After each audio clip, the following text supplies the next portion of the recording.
നാരായണ. ഓ നമസ്കാരം സാർ. സാറിനെ കണ്ട് അവസാനമായിട്ടൊന്ന് അപേക്ഷിക്കണമെന്ന് വിചാരിക്കാൻ തുടങ്ങിയിട്ട് കാലം കുറെയായി. ഒരബദ്ധം പറ്റിപ്പോയി. സാർ എന്നെ ഒന്ന് തിരിച്ചെടുക്കണം. സാധ്യമല്ല. അയ്യോ, അങ്ങനൊരു അവസാന വാക്ക് പറയരുത്. ഞാനൊരു തീരുമാനമെടുത്താൽ അതിന് മാറ്റം ഉണ്ടാവില്ലെന്ന് എനിക്കറിയാമല്ലോ. അപ്പോ സാർ തീരുമാനിച്ചു കഴിഞ്ഞു? അതെ.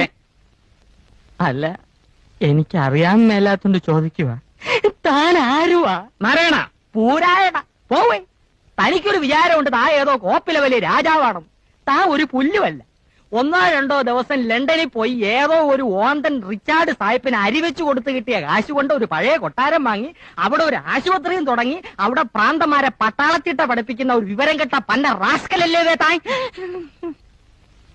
തന്നെ ഞാൻ 10 പറയണമെന്ന് വിചാരിക്കാൻ തുടങ്ങിയിട്ട് കാലം കുറെയായി. താനൊക്കെ മറ്റേ ചിട്ടയൊരാളല്ലേ, മിലിറ്ററി. പക്ഷേ ഞങ്ങള് ജോലിക്കാരെ ചിട്ട പഠിപ്പിക്കുന്നതിന് മുമ്പ് താൻ തന്റെ മോളെ നിലയ്ക്ക് നിർത്തണം. യൂക്കാലിപ്റ്റസ് മരത്തിനിടയിൽ പരസ്പരം കെട്ടിപ്പുണർന്ന് മരം ചുട്ടി ഓടുന്ന 2 യുവ മിഥുനങ്ങളെ ഞാൻ കണ്ട്. തന്റെ സ്വന്തം മോളും തന്റെ ആശുപത്രിയിലെ ഭക്ഷണം. അനാവശ്യം പറയരുത്. അവരുടെ ആവശ്യം തനിക്ക് അനാവശ്യമായിരിക്കും. ഞാൻ കണ്ടതേ പറഞ്ഞുള്ളൂ. തന്നോട് മാത്രമല്ല ഈ നാട്ടിലുള്ള എല്ലാവരോടും ഞാൻ പറയുകയും ചെയ്യും. ഇനി ഒരു മൈക്കും ഒരു സൈക്കിളും എടുത്തോണ്ട് ഞാൻ ഇറങ്ങാൻ പോവാ.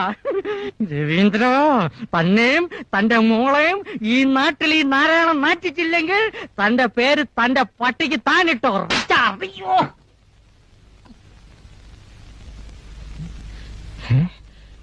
പോട്ടെ സാർ.